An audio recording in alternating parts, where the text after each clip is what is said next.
Independent School District to order. Let the record show that a quorum of board members is present, that this meeting has been duly called, and that this notice of this meeting has been posted according to the Texas Open Meetings Act, Texas Government Code, Chapter 551. Bob Servetto. Here. Cole Leatherwood. Here. Pat Leatherwood. Here. Ron Mitchell. Here. James Moore. Here. Raymond Salinas. Here. Angelica Sawyer. Here. Okay, y'all. I told them to wait for you. They were security. Right. We're good, Chief. All right, join with me in the prayer. Heavenly Father, we're grateful to conclude a good school year as we plan and prep for the next school year and all the good things that are going to happen and go on. God, I pray that you give us wisdom and knowledge and all the things that we need, and that we can continue to work together to give the best possible education that we can and places of employment for all the people that are involved with the DISD. We thank you for that. In Jesus' name, amen. Amen. Joe. Just like school, baby. Just like school. Lead us out. Nothing changes. Lead us out. Allegiance to the flag of the United States of America and to the republic for which it stands, one nation, under God, indivisible, with liberty and justice for all. Honor the Texas flag. I pledge allegiance to thee, Texas, one state, under God, one and indivisible. Thank you. Thank you, Joe. Good job, Joe. There we go. All right. Any recognition from students? Who's the district baseball lineup? Coach Hardcastle. All right. So we had some young men that were honored on the District 8-3A All-District team. And Coach Norwood's on vacation, so I'm going to recognize these guys. We weren't able to do this at the banquet or at the last school board meeting because we still have teams in our district that were playing. And so that's just kind of etiquette, is you don't release those names until all the teams are out of the playoffs. So I got Joe Salinas, who's named District 8-3A Pitcher of the Year.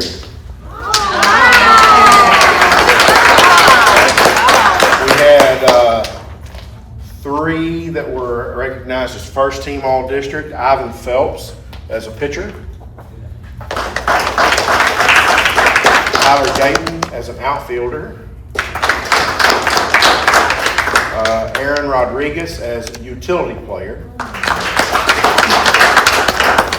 And then we had two second team honorees. Alex Teaton, shortstop, and Hudson Gosselin.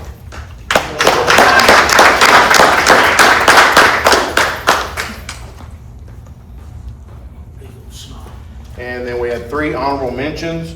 Dalton Bullard as an outfielder, Paxton Loper as an outfielder, and Caden Van Beber at first base.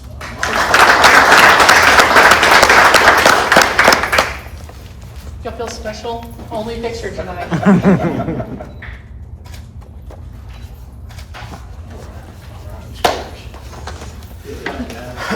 Congratulations, guys.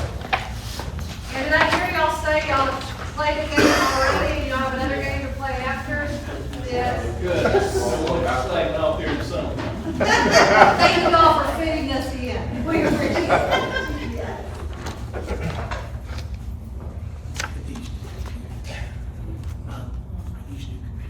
I think so. Okay, my mouse is sure is good. We got you. Did she hook you up with a new mouse? That too. I saw the TV, but this mouse is. Oh, It's connected. it's connected to that. I didn't even see Oh, that. mine's good. They're over here too. Yes, she was. We can see you. I'm just saying, it's, the We mouse is appreciate nice. it. It's not clicking. Good. Because then this thing will start running. Okay. All right, focus. All right, report agenda number 8. Here we go. All distracted. Yes.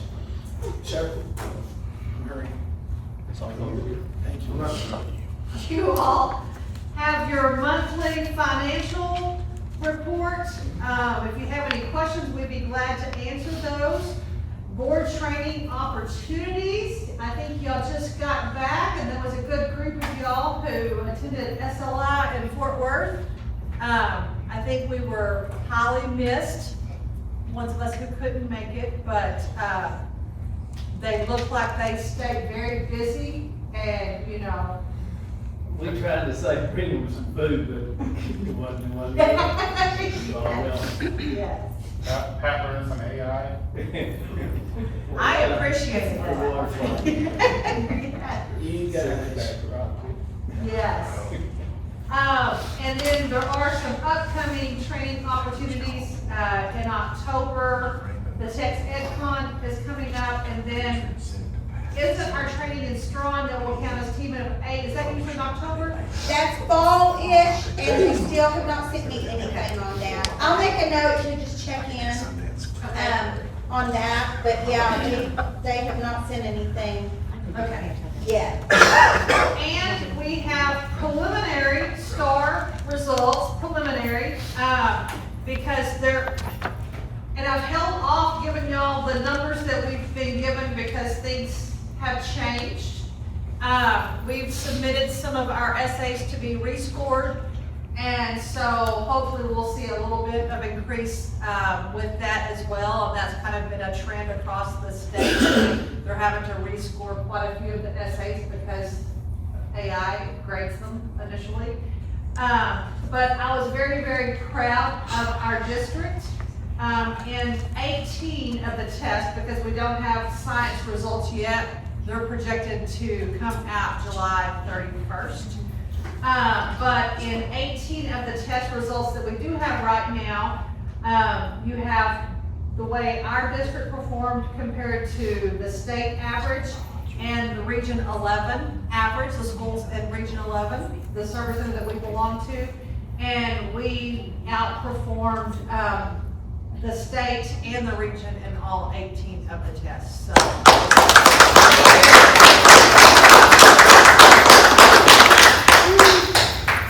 And I want to really brag on Ms. Thornton in her role as our Director of Curriculum and Instruction, every principal sitting in the audience, because they are the instructional leader of their campus, and they lead and guide our amazing teachers to provide the best instruction possible and to make sure all of our students are prepared for that next grade level. So kudos to all of you. That's great. All right. Item number 9, discussion items. Yes. Cassie, would you like to say anything about wrapping up our budget? Yeah, we are wrapping up. We did get, I don't know if you mentioned this last meeting, but we did get an insurance claim check on the crime claim in the last month. And I think we have just about settled up on the last roof claim. So we're waiting on one check left from that. But that all should put us in a pretty good, when we get all of that, that should put us in a pretty good position as far as the 25-26 budget. 26-27, I've made my first pass or two through the expenses. We're looking pretty good. I don't have payroll rolled into that yet, so I don't have a total number, but I have a pretty good ballpark. Talking to Jonathan at the appraisal district, taxable values are gonna go up quite a bit this year, which means we will probably experience as much compression in our tax rate as what the law allows for, as far as for our M&O tax rate. So that's just kind of where we are. Won't know for sure on all of that until we get those certified values in July. But it's got some pretty big So pretty big growth, this year as far as what he's looking at right now, so. Yes. And Cassie and I have sat down with Coach Cervetto and just kind of done some, 5-year planning and talked about some major projects that we'd like to do over the next 5 years. Of course, the Ag Barn is one of them. We would like to cover the bus barn area, just so if we get, a nice hailstorm again, hopefully our buses will be operable the next day. No guarantees with that. I know our technology infrastructure, we're working on that, upgrading that, resurfacing the track.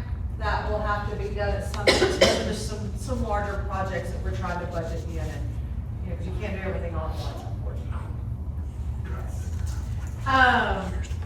I think I did kind of let you all know that it looks like the roof's held up well. We've had adjusters out and we're still kind of working through that, but so far it looks like they've held up pretty well. The staff health insurance, we ought to have.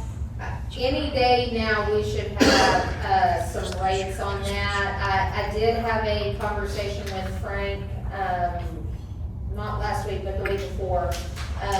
The Blue Cross rates, the increase as far as what he was looking at right then was not great. It was better than a lot of other people that they were looking at, but we're waiting on, some quotes from some different carriers to see what other options there might be as far as those rates and what those plans could look like. But we're at any day now, waiting on that to come in. And we are still shopping our property casualty insurance, and we're in the process of getting some quotes for that as well, so we can make the best decision for the district. With that, we had our district safety and security audit that we are required to have every 3 years. It was a pretty painless experience. Terry White did a lot of work on the back end, uploading a lot of documents, which I'm very appreciative for her to be able to do that. And really, y'all have a copy of that. And there were only a few suggestions, and it was to create extracurricular emergency operation plans. And that's her suggestion, but they have not released the template for us to follow to create that plan yet. So just know that's going to be on every school district's radar, but we can't do it until the state releases that template for us to use, and that will be in the fall sometime. Sex offender admittance into the building. We always, if there's a parent who's a sex offender, registered sex offender, if they need to have a parent conference, we will always allow that to happen in the office. Every principal knows that's what happens. They need to have a teacher-parent conference. They will be right there. She had suggested that we needed to have primary and secondary exits on evacuation maps. I guess in some of our CTE classrooms and science labs, they didn't have the primary and secondary. It's already done. They're displayed. That's taken care of. And then there was not a door number on the greenhouse. And that's done. That's done as well. So all of the suggestions are already taken care of except for the extracurricular EOB. Sounds like She was very appreciative of, she said it was very noticeable and evident that safety was a priority here. And she said, because they sent surveys out to the staff, was it to parents too, or just, I think it was just the staff. And she said, your staff feels very safe here. She said, I usually don't see results like I got from your staff. And I said, well, that makes me feel good because it is a priority for us. If we had an active shooter in the greenhouse, we'd say, hold on, I gotta see what the number is. Don't yes. We talked about our accountability. We talked about Team of 8 training, new staff contracts. Let's see.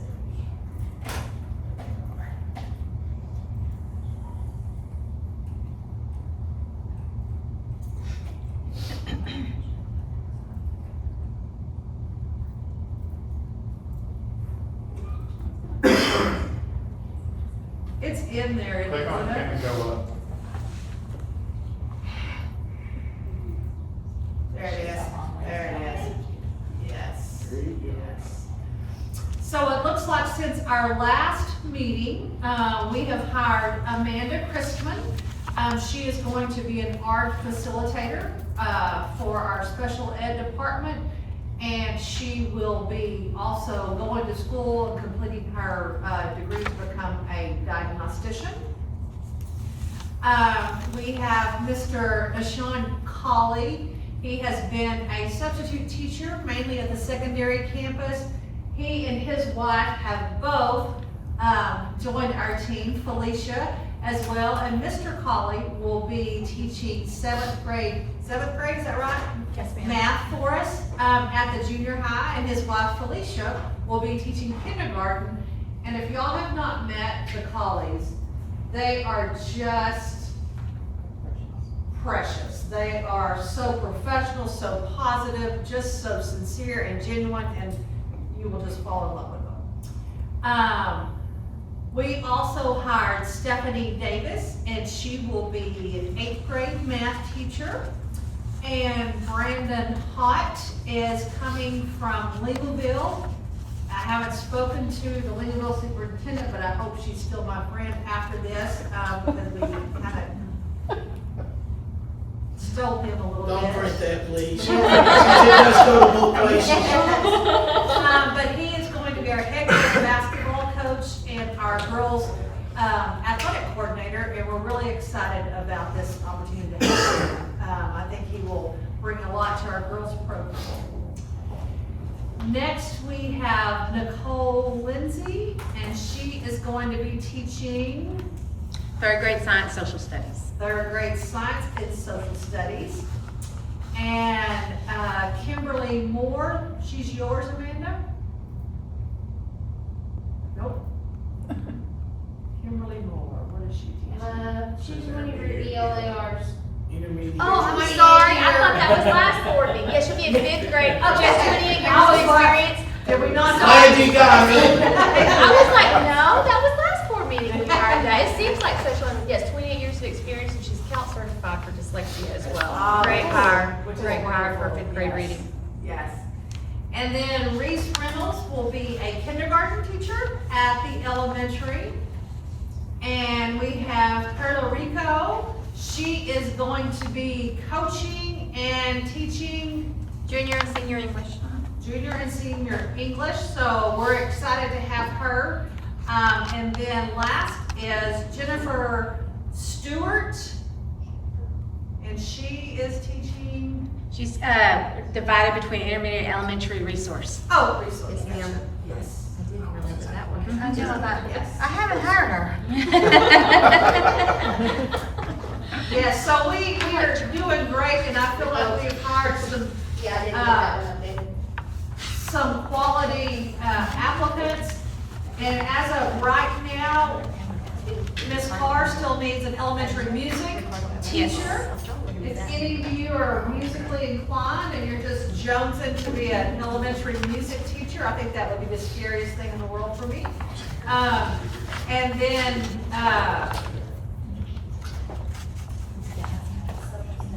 7th grade social studies, yes, which would be a great topic, yes, yes. Awesome. All right, number 10, consent agenda. Mr. President, I move we approve the consent agenda as presented. Okay, got a motion on the floor, we have a second, Angelica has a second, any discussion? All in favor? Okay. On number 11. Okay, this one kind of comes with a little sadness, but I appreciate us being able to operate our Lion Cub Learning Academy, our daycare. We've had it going, when did we start that, Cassie? We took over the operation of that in 2016, 2017. Yes. And when we opened the daycare, we did it, and it was no charge to our staff. And it was to help recruit and retain employees. And I think it was a very nice thing to offer our employees.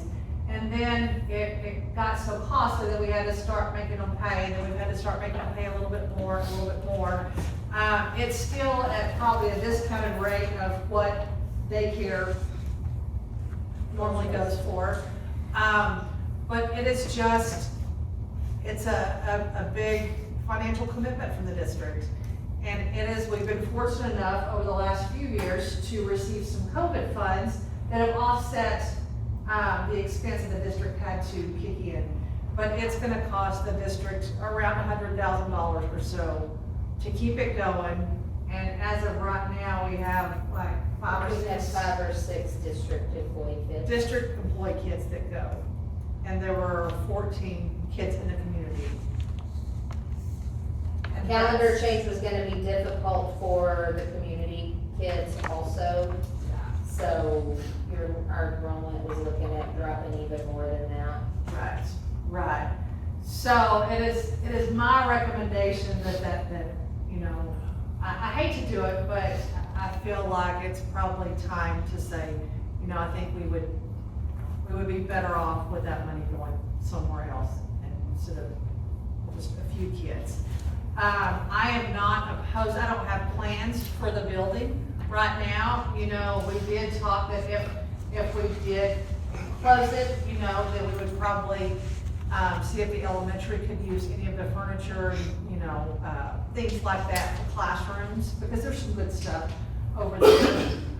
We did meet, Cassie and I met with all the staff, and let them know we were gonna have this discussion and we might be going this direction just because the financial impact. We let them know that we had multiple positions open across the district. That if they were interested, you know, I still wanted them to have a place to work. And we had, you know, a couple reach out that they did want to stay with the district, and I was very glad for that. But, you know, if there are other people in the community that, you know, are great entrepreneurs and want to, you know, open a daycare facility, you know, I'm not opposed to entertaining any offers if people want to lease the building. It's a great building, it really is. It's a nice building, so, you know, that could be an option, but I just feel at this time it would be the best financial decision for the district.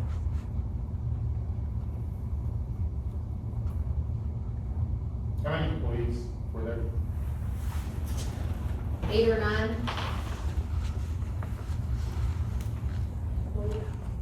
There's just so many regulations when you have a licensed daycare facility through the state of Texas that depending on the age of the child, that demands the number of employees that you have to have. And Yeah, I mean, it's heartbreaking, you know, it's always been a good thing for us, but and they've done a it's a great fantastic service, job. but Yes. like you said, at the same time, I mean, you see daycare struggling, that's their main business, you know. It's hard for the district to keep that up. And you said there's only 5 district employees that utilized? Yes. Do we know the age of those kids, like are they fixing to age out of that program or? No, that would be for next year, there would be about 5 Okay. kids. And the majority of them were babies. We just had a batch of babies this year. Yes. Yeah, other than that, I think we had one staff kiddo that would have been in the 3-4-year-old class, which would be the last year over there. And with the change of calendar that we implemented for this year, you don't know if it was gonna benefit it or affect it even worse, or? Did you There hear, were, Cassie, there's a community? Yes, we had some, Erica went ahead and surveyed, those parents back in the spring after the calendar was released, just trying to, we explored the option of possibly, you know, staying open with lower staff just for those community kids. But it wouldn't have worked. We would have, the ratios and things, because we had so many community kids. But most of them said it would be a very difficult thing to make work if we were closed all of those Fridays in the spring. So, and it's just, it's hard when they're already, and those parents are there, they've got kids there because they're working, and then now we've gotta come up with every Friday during the spring. So There were even with our normal calendar, only 14 meetings. yeah, Because we don't open during the summertime. right. So they I usually guess I find a don't- place yeah. that they have summer childcare. Because most people work in the summer. So. I was just kind of concerned about that, since we're already having Fridays off for the community, the parents that do work on Fridays, maybe could utilize it, but if they'll survey them and Yeah, got their response back then. yeah, they said it would be hard to make it work if we were not, if they had to find a place for Fridays. Yeah, because it would be close as well. When we first did that, we had somebody that was running it and it got into trouble, and so we were looking at having to close it then. And so it was when the school at that point decided that they'd pick up and run with it. And it was pretty tough, and we were having to make some tough decisions on the way, and the ESSA funds or the COVID funds came along and got to kick the ball down a little bit farther. You know, we have to look at it in a lot of different directions. We have to look at it as what's the best for our school, and if $100,000 goes a long ways to keeping us afloat.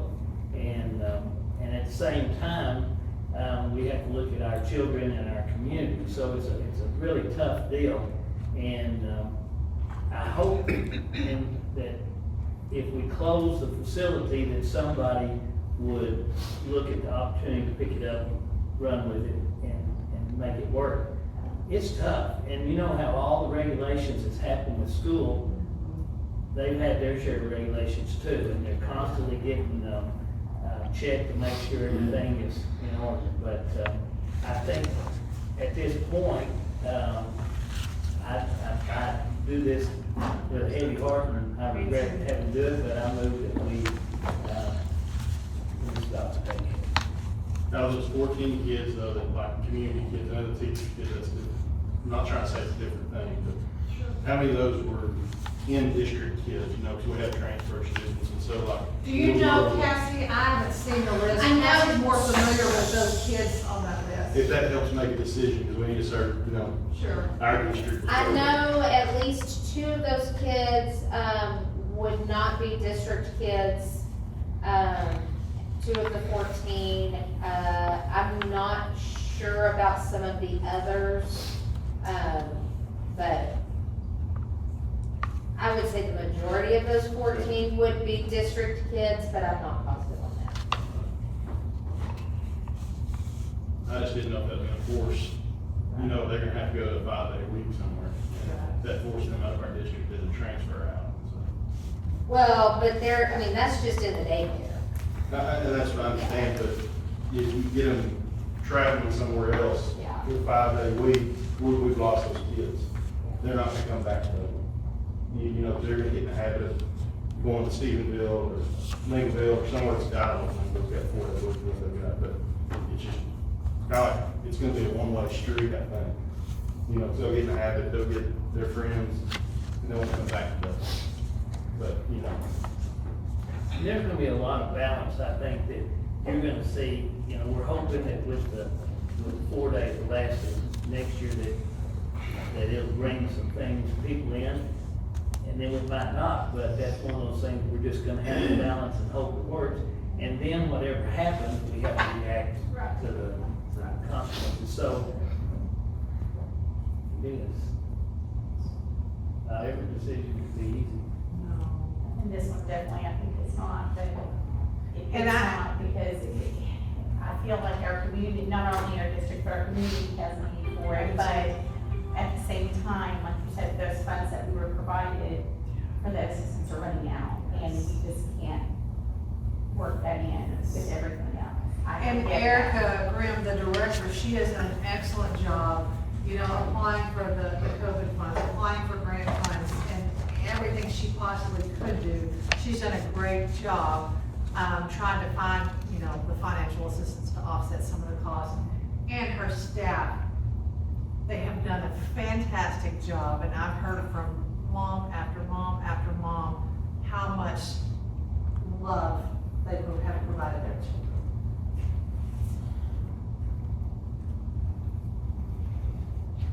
So, motion on the floor? Close, okay, we got a second. You wanna read the whole thing? Okay. I move to authorize the superintendent to take any and all actions necessary to suspend, close, keep open the district operated childcare facility known as the Lion Cub Learning Academy. So to suspend? Is that what you're saying, Pat, to suspend and close? Yes. Suspend, okay, close. But then, don't suspend, yeah. Motion on the floor, we got a second, James. We had a lot of discussion, anything else? Like I said, it's a hard decision, but yeah, I think it's gonna be, it's not gonna get any easier to, it's not gonna get cheaper, but it's not gonna pick it up. I think as long as people know that that's an option, you know. Maybe we just need to spread the word Yes. to somebody else. Yes. All in favor? Okay. 5 and 12. We are gonna actually wait, and we will put number 12 on next month's, agenda, because we do not have all of the contract information from Region 11 just yet, so we'll skip that one and talk about it next month, so we'll hit 13. All right, number 13, Yes. consider enacting Texas Education Agency Expedited and General State Waivers. And we file these waivers, not specifically these, but we file waivers every year. And the first one is our low attendance day waivers. And, if your attendance was at least 10% below, the attendance from the previous year, then you can file for this waiver and it won't, count against you. And normally, it usually hits us during flu season. That's when it, usually the winter months, flu season, January, February, we take a good hit then. That 4 to 6 weeks looks pretty low. Yes, yes. Then our staff development waiver, are those the only two, Ms. Thornton? Yes.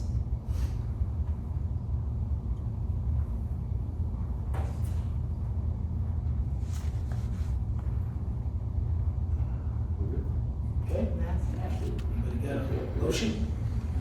Okay, I move, to approve the Texas Education Agency Expedited and General State Waivers as presented. Motion on the floor, we have a second, we got a second over there, Ryan. Any discussion? All in favor?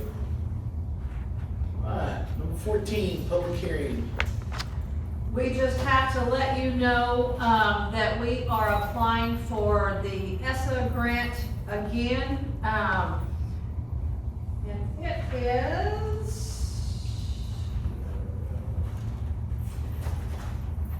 I was trying to see what the total, do you recall the total, Cassie, off the top of your head? No, I haven't actually seen that planning amount this year. Okay. That's our Title I, Title II, Title IV funds. Yes, and it's usually a good chunk of money. Yes. Around, 400,000, a little more, it looks like. But we just have to notify the public that we are applying for those funds. We appreciate those funds. Okay, number 15, consider PASB policy update 127.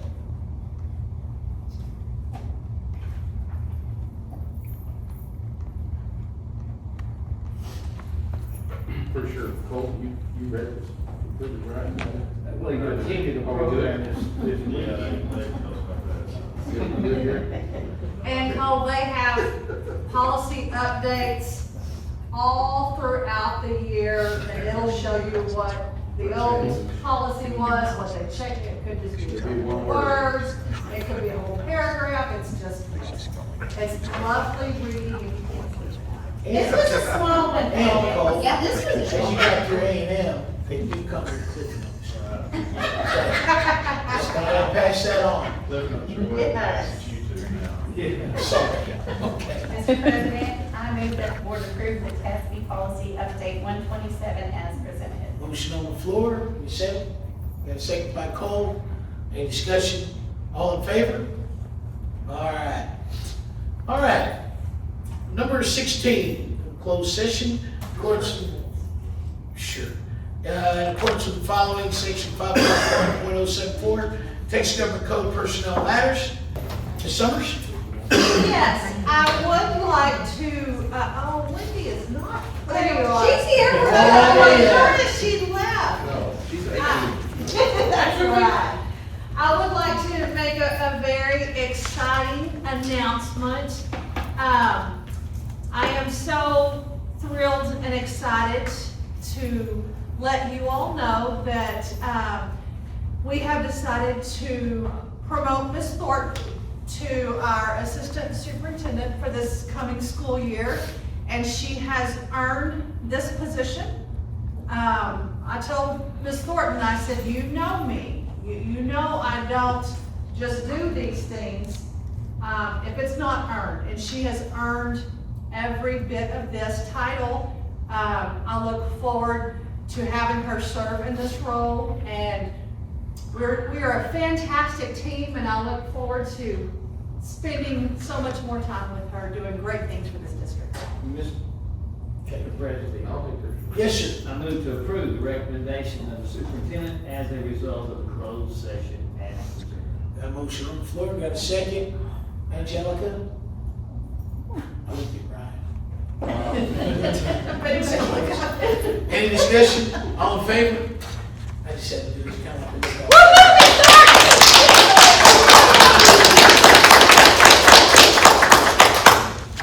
All right, number 18, future board meetings. Got coming up? Yes, it looks like our next board meeting is Monday, July 20th, at 6 p.m. We're looking at callers. If we have to have a call meeting, I will let y'all know, and we will squeeze that in. It'll be the one thing that we discuss, and that is it. But we'll play that by ear. Okay. All right. Number 19, Angelica. Mr. President, I move to adjourn at 6:59 p.m. A motion on the floor, Ryan's got a second. All in favor, say